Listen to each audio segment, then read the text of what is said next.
Hello, dear viewers, and welcome back to Kingdom Principles with Reverend Dr. Pope. How are you doing? I hope your day is going on smoothly. I pray that the grace of God will be sufficient for you. So, let's talk about humility. It would be nice if, you went back and read James chapter 4.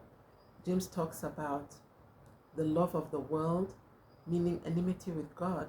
The love of the world takes your heart away from loving God. And worldliness involves pride and arrogance and failing to recognize who God is, the creator, the sustainer. We start feeling self-sufficient and we forget that it is God who is sustaining us, caring for us, and who deserves all the praise and glory. But humility allows us to worship God, to recognize Him. Now, James 4, verse 6, James says, God opposes the proud, but gives grace to the humble. And he goes on in verse 10 to say, God lifts up the humble. He raises them up. Let's look at some stories which shows how God raised up humble people. Let's look at the story of Gideon. Now, we have been talking a lot about the judges recently. Gideon was also one of the judges of Israel. And the angel of the Lord came to him.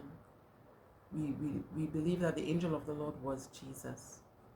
So he said, mighty man of valor. Gideon said, who, me? He said, yes, you. And Gideon and the angel of the Lord let him know that he's the one that God has called to save the people of Israel from the Midianites who were oppressing them. And Gideon, what did Gideon say? He said, my father's family is the least in the tribe of Manasseh. And I am the least in my father's house. Gideon was humble. He wasn't expecting it. But with that humility came submission. He realized that even though he's been called a mighty man of valor, it's not by his strength, but by the grace of God that he will succeed to overcome the Midianites. Looking further in the story, he was told he had to gather an army to go and fight them. He had 32,000 men. And what did God say? He said, no, I will not deliver the Midianites to you with 32,000 men. Or you think that it was by your strength. You see, that can easily instigate pride in us. That it was by your strength that you won the battle. So God said, no, send some home. So he kept on sending home until he was left with 300 men. And God said, fine, now I can use these. And God used that handful of men, set uproar in the enemy camp. The enemy started even killing themselves, and the men basically came to clear the plunder. So Gideon understood that it was the hand of God, humility. He started off humble and continued, at least for a while, and won the battle in a stance of humility, acknowledging that this was really God. Let's look at another person who God called Jephthah. Jephthah's father was Gilead. He was from the tribe of Ephraim, and his mother was a prostitute. So his stepbrothers had driven him, his half-brothers had driven him away from the family inheritance. So you can see that he was already in a position of humility, of servitude. He'd been driven away. He didn't feel like he was all that, and yet the Lord chose him and called him, and he was used as a judge also. That's in Judges 12. Gideon is Judges chapter 6. That's where it begins. So you see, God has a tendency of calling humble people who think they're not all that. Moses had a stammering problem. Remember, we spoke about Moses. When God called Moses looked for all sorts of excuses. Lord, I can't speak. Lord, this, Lord, that. Thank God he didn't give up and remained in obedience and served the Lord. And the Bible tells us that in his time, Moses was the most humble man. So you see, when it says God gives grace to the humble, these are examples. And the Bible says he lifts them up. So they are humble, and then God lifts them up. He lifted up Moses. He lifted up Gideon. He lifted up Jephthah. And God lifted up Saul, King Saul. We'll end with King Saul. That is in the book of 1 Samuel chapter 9.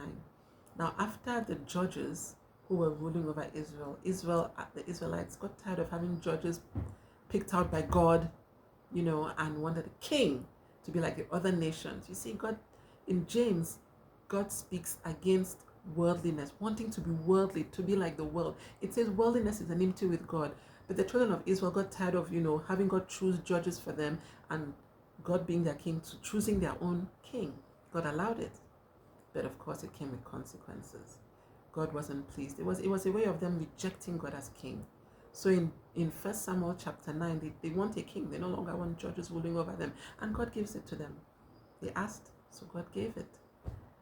And so King Saul was that first king. But even then, see how God chose King Saul. Yes, he was handsome and taller than all the others, but he was also humble at the beginning, at least. When Samuel was sent to anoint King Saul, what did Saul say? He said, "Me, has God chosen me?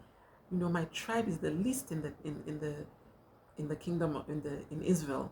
He was from the tribe of Benjamin, and my father's house is the smallest. You see, are you seeing the pattern? And yet God chose him. He felt he wasn't worthy. He was humble at that time, and God chose him. Why was his tribe the least?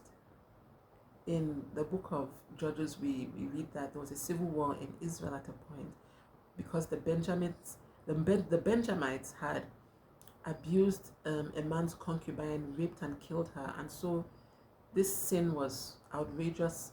And the other Israelites, the man sent for help, and the other Israelites came and fought against the tribe of Benjamin because they refused to give those men who had done this act to be punished. So they fought them.